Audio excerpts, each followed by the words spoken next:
Olá pessoal, tudo bem? A gente vai dar início hoje à nossa última videoaula dentro do tópico da interpretação constitucional.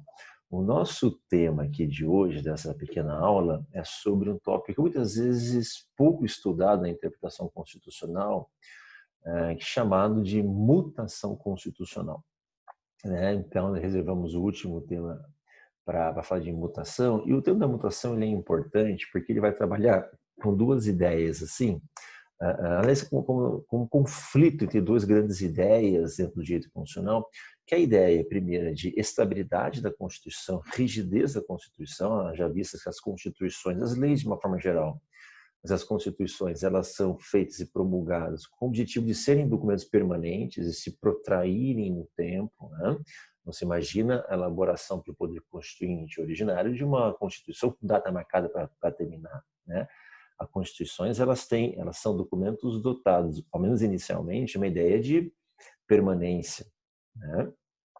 Então as constituições, por terem essa característica íncita a elas, elas acabam tendo que sobreviver a um fenômeno que aí vem esse embate que eu chamei há pouco, embate entre essa ideia de permanência, essa ideia, esses princípios constitucionais, que são princípios de que as constituições são feitas para se protraírem no tempo, com um outro aspecto relevante, o aspecto das adaptações constitucionais ao longo também do tempo, com o desenvolvimento econômico, social, tecnológico, enfim.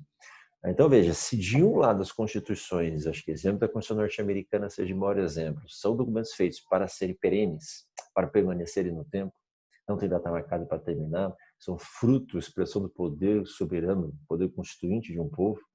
De outro lado, as constituições sofrem a ação do tempo. Elas podem, muitas vezes se desgastarem pelos acontecimentos econômicos e sociais, pelos desenvolvimentos, pelo progresso econômico e social. Isso é natural. A própria Constituição norte-americana, ela sofreu esse processo de desgaste, de releitura ao longo do tempo. E o tema da mutação constitucional vai trabalhar exatamente com esse embate, esse embate, né? Essas duas ideias fundamentais, a ideia de permanência da Constituição, das leis, ela tem esse viés, evidentemente, seu documento perene, documento que se protrai no tempo, e de outro lado, você tem a passagem do tempo, o desgaste que o tempo causa na Constituição. Que tipo de leitura ou de análise constante o intérprete tem que fazer da Constituição para que a Constituição não se torne um documento obsoleto. Nós já falamos sobre isso, quando falamos sobre as PECs, né, as emendas constitucionais, ainda lá em sala de aula, antes da suspensão das aulas presenciais, nós falamos sobre o tema da emenda constitucional, né, dentro do tópico do poder constituinte derivado. Imagino que vocês se lembram ainda. E lá eu falei para vocês sobre essa questão entre a necessidade da Constituição permanecer sempre atual, permanecer um documento com uma lei com L maiúsculo, a lei maior, a lei mais importante do Estado, ela ser uma Constituição de fato aplicável à realidade política, à realidade econômica e social. E, de outro lado, a necessidade que as constituições têm de manterem-se atuais, né, de responderem de maneira satisfatória aos novos desafios que a sociedade enfrenta ao longo do tempo, ao longo dos anos, ao longo das décadas, quiçá ao longo dos séculos. E é interessante que quando a gente analisa o discurso do Ulisses Guimarães, do Dr. Ulisses Guimarães, e o vídeo com o discurso dele está lá no AVA para vocês, coloquei lá o link, né?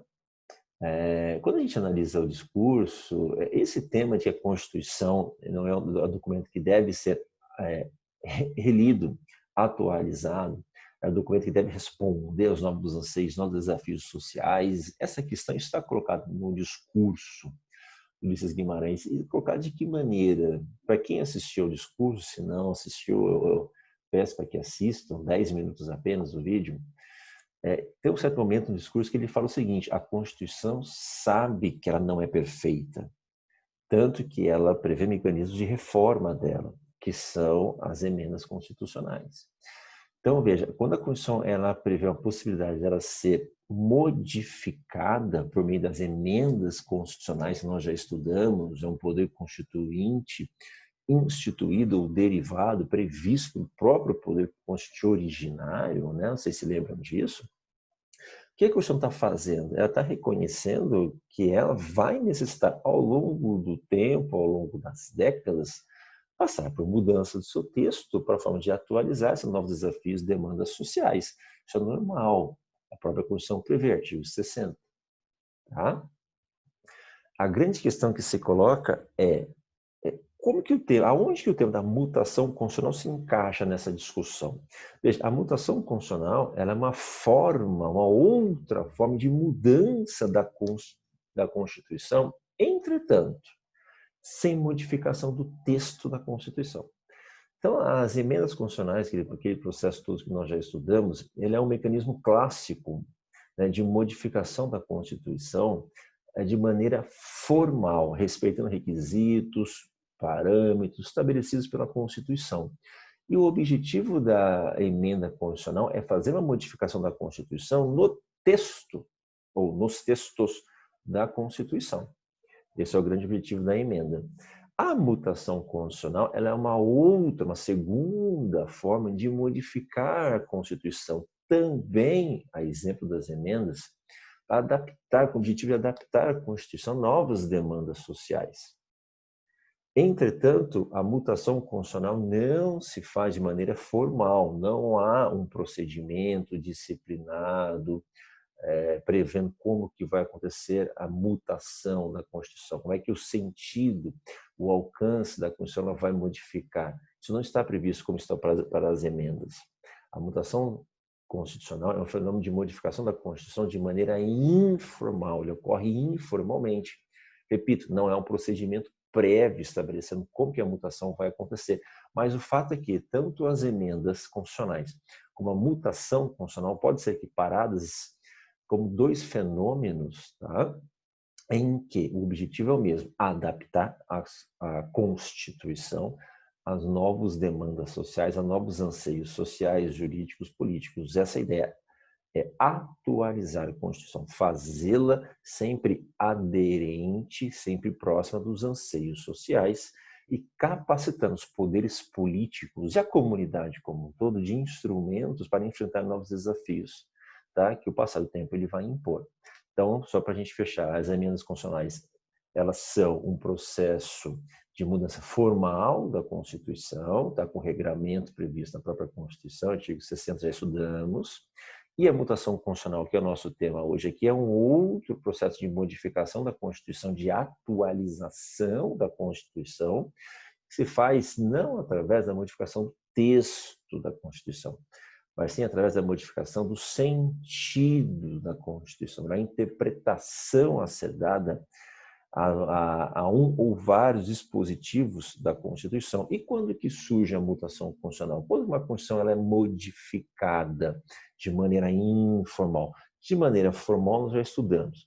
Mas de maneira informal, como que a Constituição ela é modificada? Quais são os seus requisitos, né?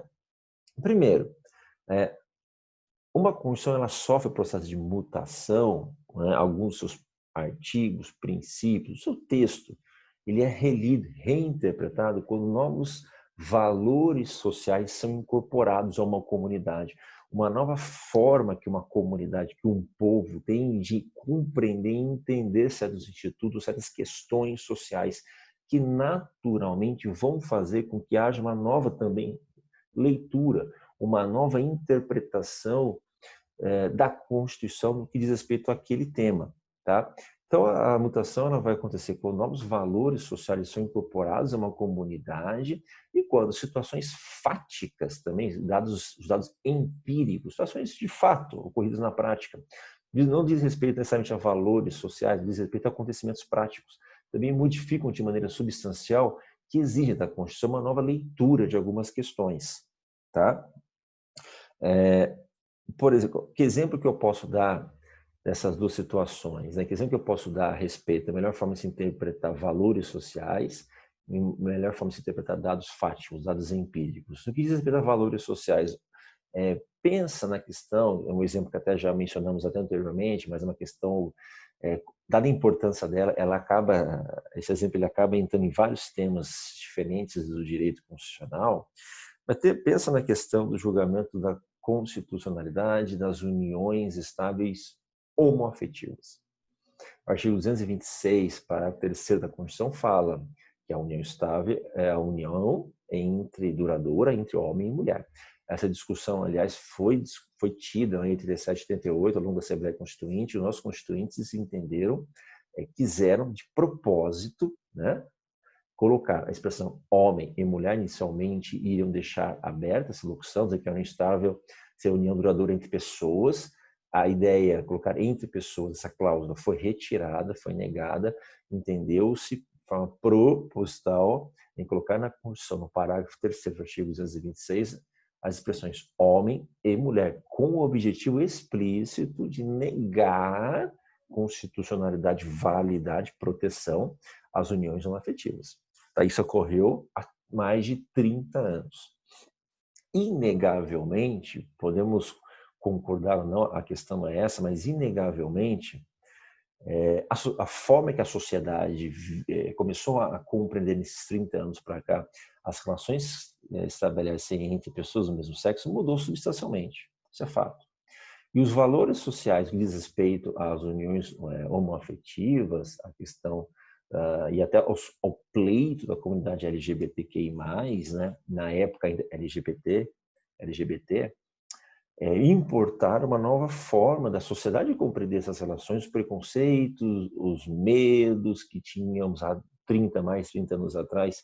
Hoje eles estão dissipados, ou em parte dissipados. Há uma nova visão, uma nova compreensão desse fenômeno, dessa relação social que diz respeito à união entre pessoas do mesmo sexo.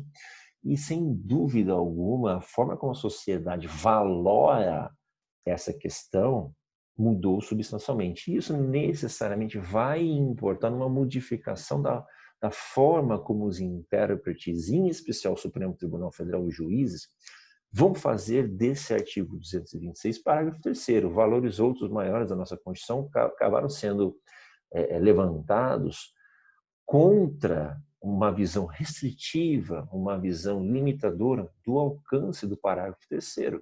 Então, quando o Supremo Tribunal Federal se viu diante do julgamento do caso sobre a constitucionalidade da união estável entre pessoas do mesmo sexo, o que o Supremo Tribunal Federal fez? Ele releu o texto do parágrafo 3º e deu uma interpretação ampla a ele. Falou, olha, embora esteja colocado que a união estável entre homens e mulheres, estabelece entre homens e mulheres, primeiro, há valores outros mais importantes que a nossa Constituição tenta proteger, como a dignidade humana, como o respeito, a não discriminação, a igualdade entre todos, e não há por que o Estado não proteger essa união estável. E mais, a sociedade hoje já não discrimina tanto, a sociedade entende, a sociedade, inclusive, ela até promove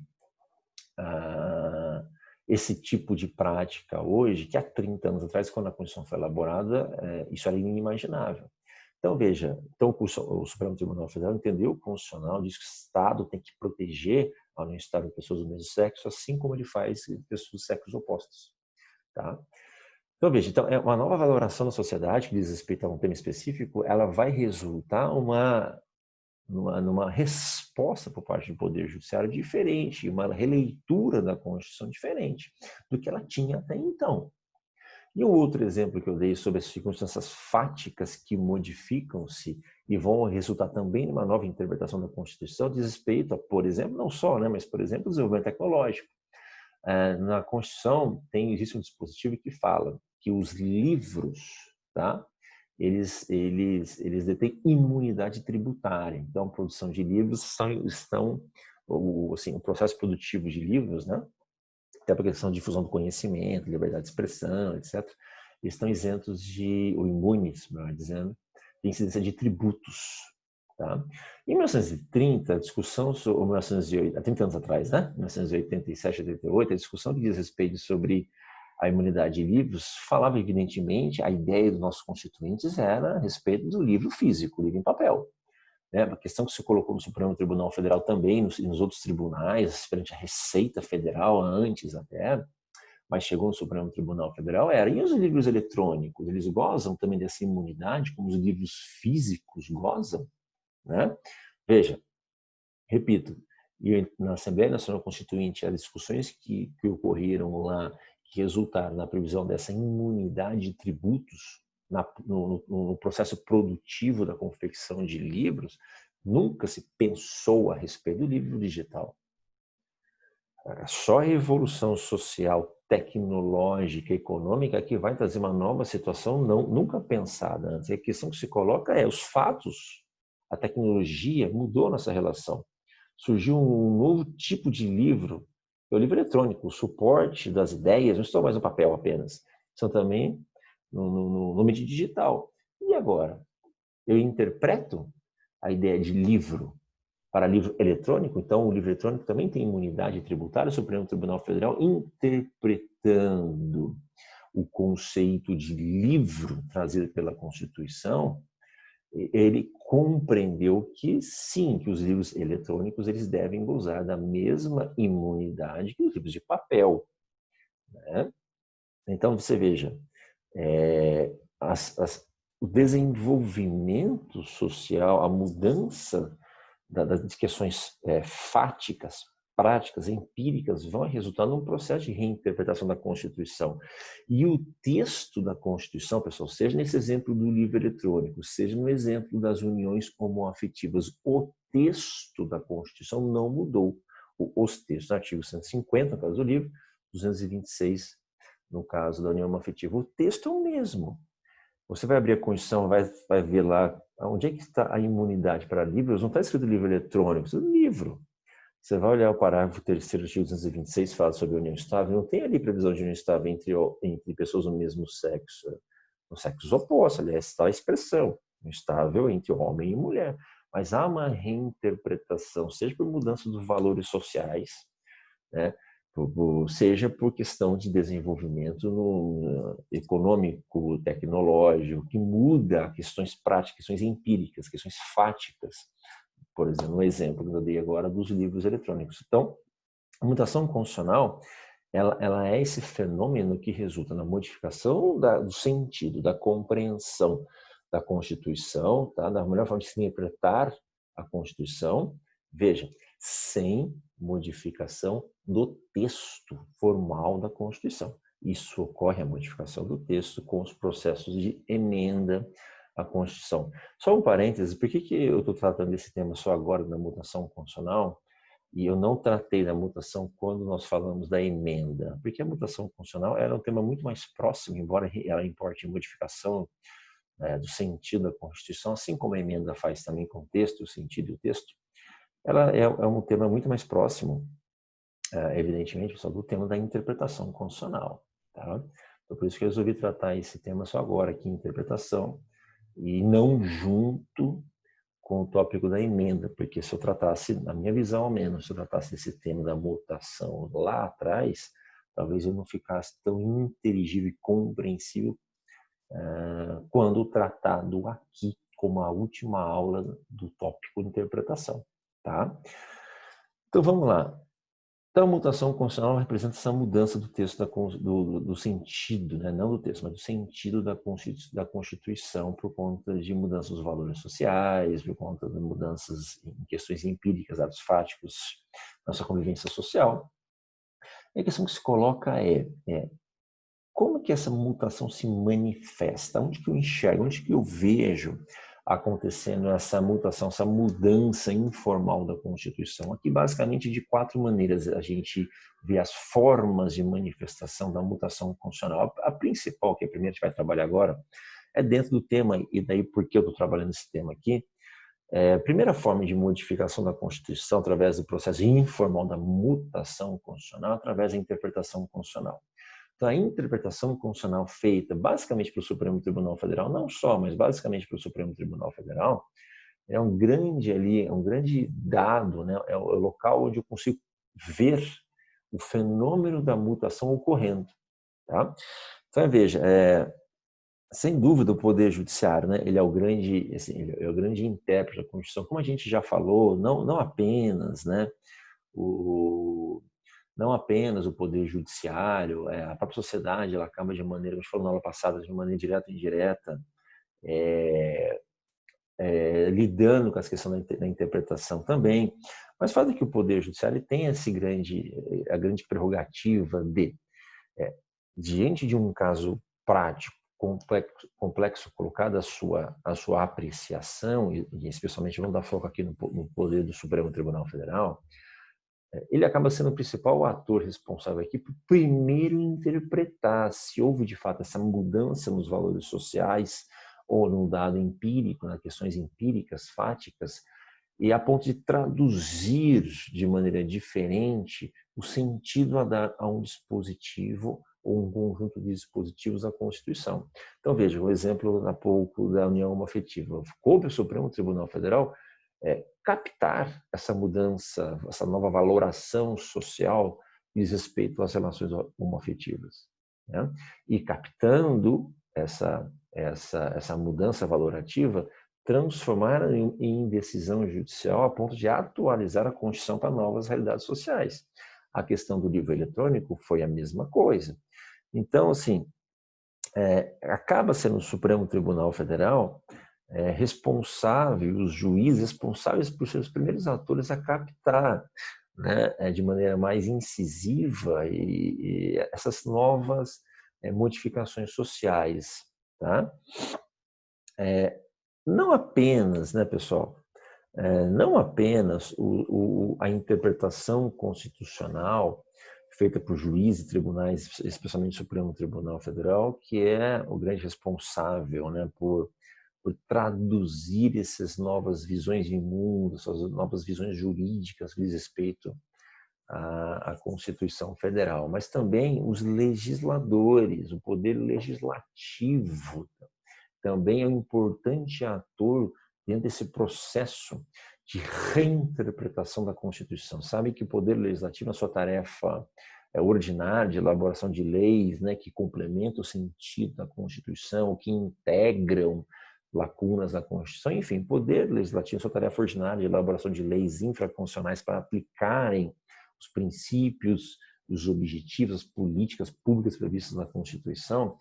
O Poder Legislativo é um importante instrumento também de interpretação da Constituição. Nossos legisladores, deputados federais e senadores fazem esse papel o tempo todo. Aliás, uma democracia, o peso e a importância que se dá ao Poder Legislativo é fundamental. Olha, afinal de contas, é o poder por excelência representativo da sociedade.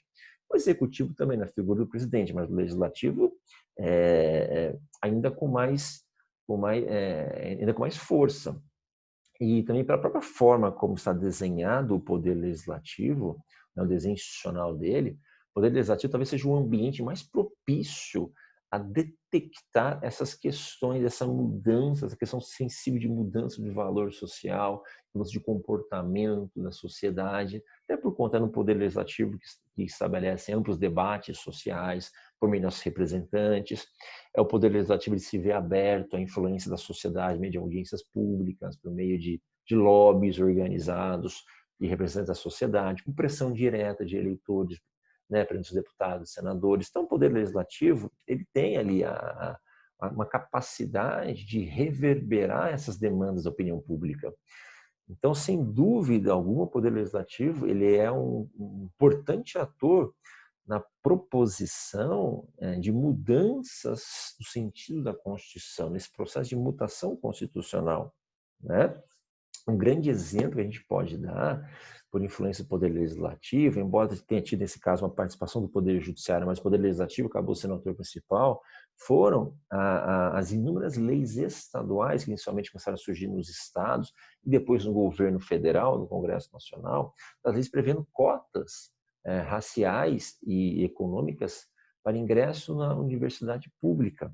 Né?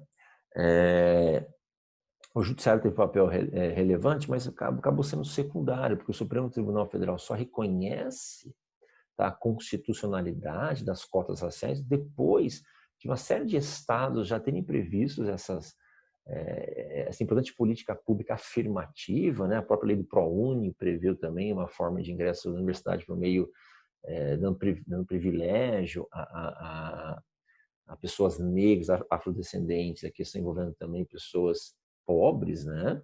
você tem leis, repito, dos estados, depois o Poder Judiciário, o Supremo Tribunal Federal entra nesse ambiente já que já tinha uma certa construção, uma ideia já de legalidade, de aceitação das cotas raciais. O Supremo Tribunal Federal julga de maneira cristalizada a ideia da constitucionalidade, e surge depois, mais para frente, a lei da igualdade racial, que é uma lei do âmbito federal. Mas isso é um exemplo em quando o poder legislativo dos estados e também do governo federal toma a dianteira num tema que a sociedade exige uma mudança naquele tema, especialmente por meio dos movimentos negros, né? E o poder legislativo reverbera essa questão e implementa uma política até mesmo antes do poder judiciário. A administração pública, tá, pessoal, especialmente o poder executivo, ele também, o governo, né, ele também é um importante ator na função interpretativa e na função de trazer também novos sentidos à interpretação constitucional, ainda mais porque se a gente entender que no Brasil, na América Latina, aliás, como um todo, mas no Brasil, o poder executivo, o governo, a administração pública tem poderes bastante amplos. Nossa Constituição dá bastante poder ao poder executivo. Dois exemplos claros para vocês vão até estudar mais para frente em Direito Constitucional 3. As medidas provisórias, né, é um poder importantíssimo conferido ao presidente da República no Brasil, chefe do poder executivo. E, por exemplo, não só tem outros exemplos, a gente pode dar também a possibilidade de poder que tem o presidente no Brasil de propor leis ao Congresso Nacional. E, aliás, alguns temas, nossa Constituição ela diz que só o presidente pode propor leis ao Congresso. Né? Nem deputado, nem senador, só o presidente que pode fazer isso.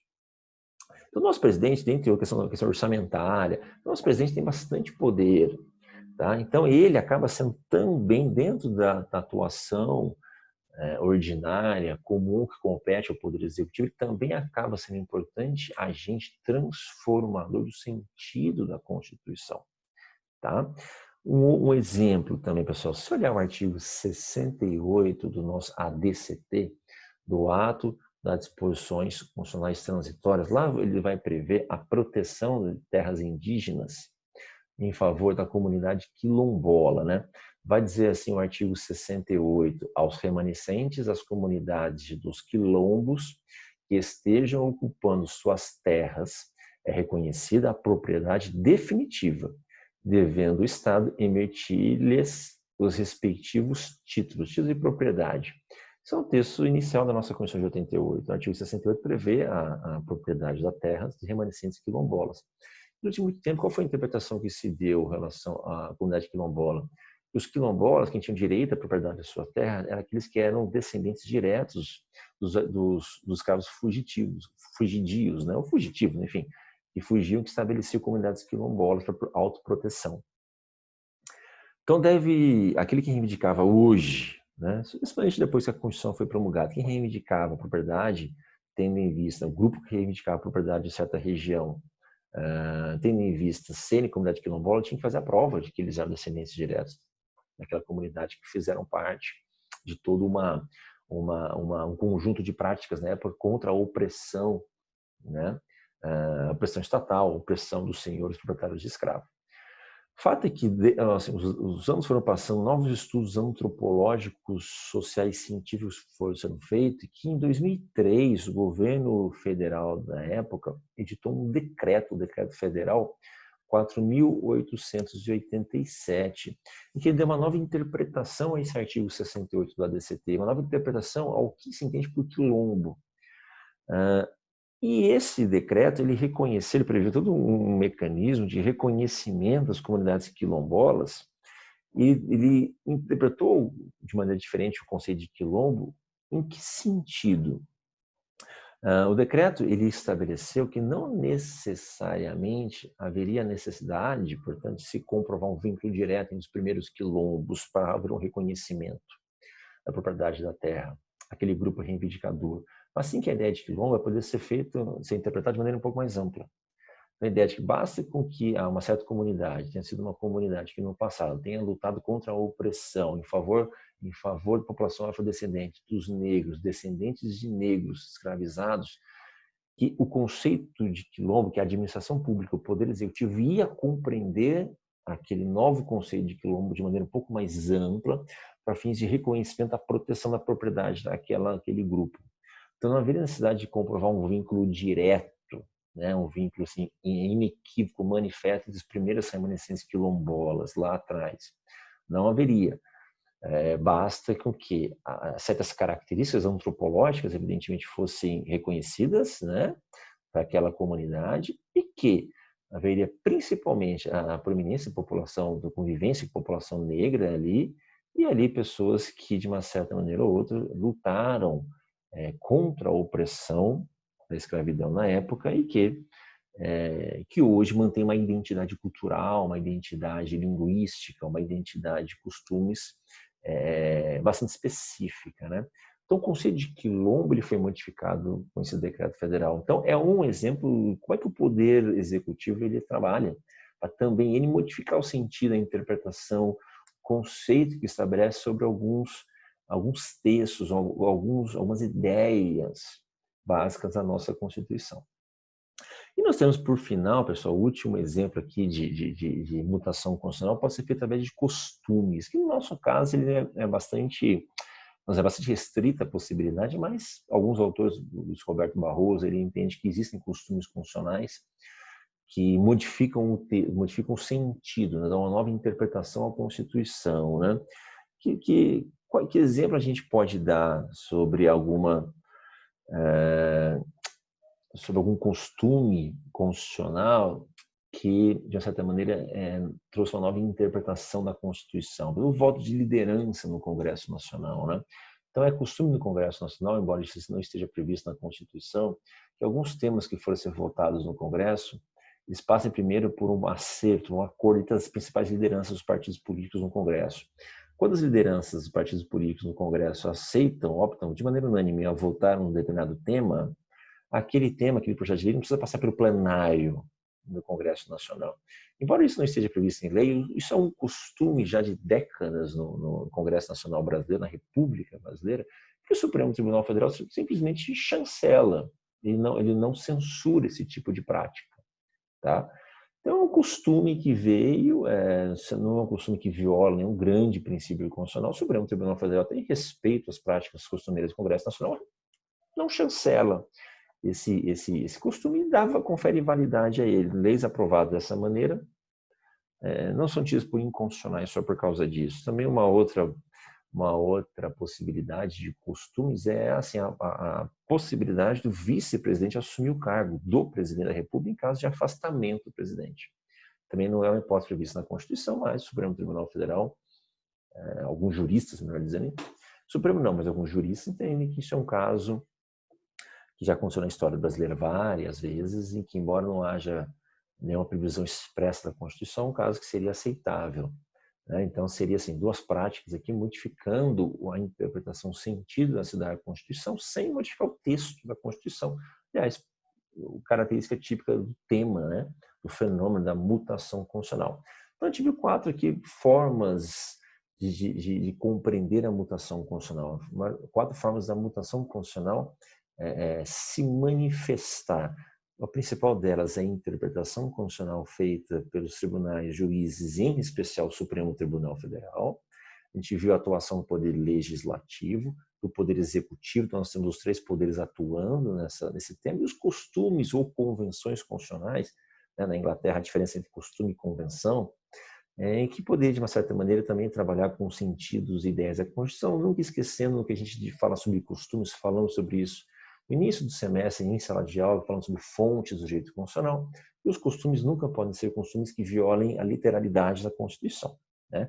Não se aceitam como corretos costumes contra as leis ou contra a Constituição. Tá? Então, deve ser, no mínimo, sair de acordo com a Constituição, não violar frontalmente a Constituição, as leis, são os costumes não podem, hipótese alguma, serem aceitos. E um tema interessante que a gente tem que falar aqui sobre os limites da mutação constitucional. Então, se o Poder Judiciário, Executivo e o Poder Legislativo trabalham na ideia de modificar, atualizar o texto constitucional, mas quais são os limites para isso? Há limites? O Supremo Tribunal Federal pode julgar o que quiser? O Legislativo pode reconhecer qualquer tipo de modificação na Constituição ao seu bel prazer? É um tema dos mais controvertidos, mais interessantes, falar sobre os limites da interpretação constitucional. Até porque, assim, a partir da ideia de limites, que a gente estabelece a força normativa da Constituição, o poder, quão rígida é uma Constituição. Mas, assim, há basicamente dois limites que a doutrina entende como fundamentais na tarefa de mutação constitucional. Ultrapassando esse limite, é vedado, tá, entender que houve uma mutação da Constituição. Quais são esses limites? Primeiro, o texto expresso da Constituição.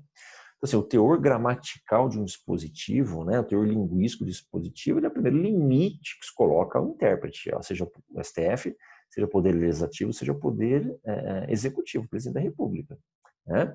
Então, não pode, em hipótese alguma, uma Constituição ela ser modificada, né, o seu sentido, a nova interpretação a ser dada a ela ser modificada a ponto de você violar o próprio texto da Constituição.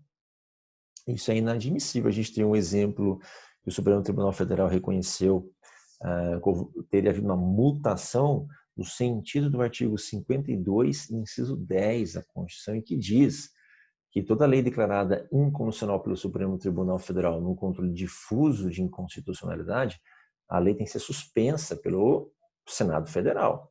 O Supremo Tribunal Federal reinterpretou esse artigo 52, inciso 10 e disse que ele não tinha validade, que a ideia dele era outra. E embora a Constituição fale expressamente que o Senado ele vai suspender a eficácia da lei, o Supremo disse não. O Senado não vai suspender a eficácia da lei, ele apenas vai dar publicidade à decisão minha do Supremo Tribunal Federal, o que viola frontalmente o artigo 52, inciso 10 da Constituição, porque ele não fala isso. Mas o texto dele é completamente oposto. O texto é oposto. Né? O texto ele veda, proíbe esse tipo de leitura dele texto. O Supremo Tribunal Federal ele fez.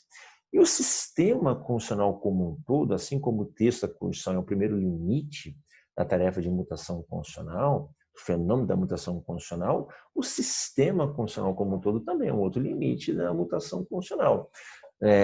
Não se pode os poderes instituídos modificar o sentido da Constituição de maneira informal, a ponto de subverter todo o sistema constitucional, subverter os princípios fundamentais da Constituição, as ideias básicas da Constituição. Evidentemente, isso não pode ser feito. Tá? Há que ter um respeito pelas vigas mestras da Constituição, não só a cláusula aspecto, os princípios fundamentais, o sentido de que alguns temas eles são trabalhados pela Constituição, isso deve ser respeitado na tarefa interpretativa. Evidentemente, me parece até óbvio falar isso, mas subverter o sentido da Constituição através da interpretação é algo, evidentemente, inadmissível no Estado Democrático de Direito. Tá? Então, o tema da mutação constitucional, pessoal, se encerra por aqui. A gente fala, então, nessa última aula sobre foi nosso último tema dentro do tópico da interpretação. E a partir do vídeo que vem, a gente vai falar, faltam mais 2 vídeos para a gente terminar o semestre, a gente vai falar sobre novos temas, tá? Estado de defesa, estado de sítio, em um vídeo, Forças Armadas e Segurança Pública em outro vídeo. Tá bom? Até mais.